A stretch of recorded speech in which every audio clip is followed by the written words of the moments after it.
Hello friends. So today we are going to discuss another question on the topic indefinite integration. So the problem says integration of cos x minus cos 2x upon 1 minus cos x dx. Now to solve this, we can see that we have a cos x and a 1 minus cos x in the denominator. So we can actually just put a minus sign over here and get a minus cos x plus cos 2x upon 1 minus cos x dx. So we have just taken the negative sign common, so we get this. And to make it like the form we have in the denominator, we actually add a 1 to the cos x term and then subtract a 1 from the cos 2x term, so to balance the 1 that we have added, and we get this. Now the negative signs chase out of the bracket, out of the integration sign, and we can now divide this term with this. So we have 1 plus, now we have cos 2x minus 1. So I'm just gonna write cos 2x minus 1 upon 1 minus cos x dx. Now we can actually separate the integration sign among the terms. So we have this and negative of cos 2x minus 1 upon 1 minus cos x dx. Now I'm just gonna write few properties that we are gonna need to solve this. So we have cos 2x is equals to 1 minus 2 sine square x, and or we can also write it as 2 cos square x minus 1. We are going to use both the formulas according to our need. Now we have cos 2x minus 1. So cos 2x minus 1 could be written as minus 2 sine square x. From this formula we have cos 2x minus 1 is equals to minus 2 sine square x. So substituting the value over here, we have equation 1, and now we have 1 minus cos x in the denominator. So we can actually write 1 minus cos x. So we are actually gonna need this formula again. So we can write 2 sine square x by 2 is equals to 1 minus cos x. Now we have equation 2 over here.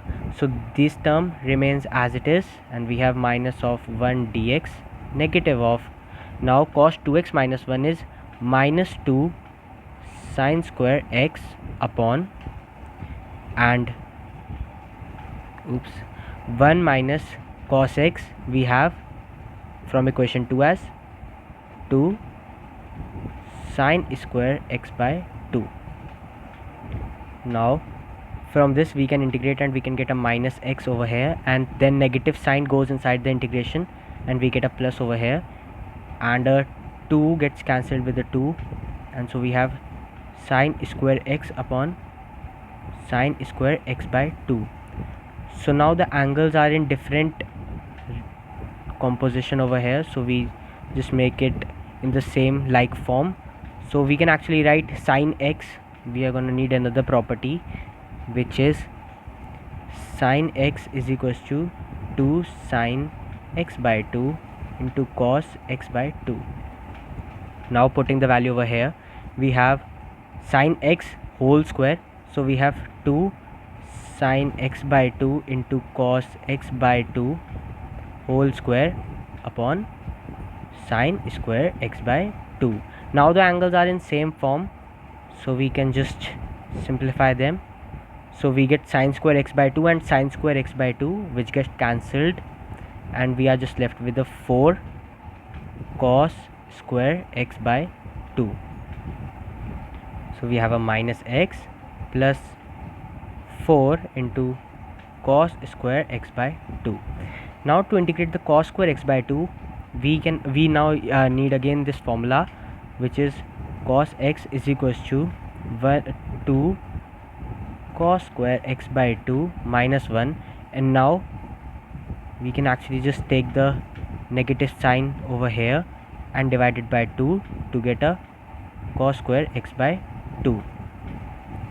Now we need this cos square x by 2 value over here, and we just substitute the value in this. So we have a minus x plus 4 integration of cos x plus 1 upon 2, and the 2 gets cancelled with the 4, so we are just left with the 2 minus x plus 2 integration of 1 plus cos x dx. So we have a minus x plus 2 integration of x with respect to x plus integration of cos x with respect to x. So we have a minus x plus, we have a 1 over here, not a x, so I just write a 1 over here. So we have 2x plus 2 into integration of cos x is sin x plus c. So we can write it as x plus 2 sin x plus c. This is the answer to our question. Thanks for watching.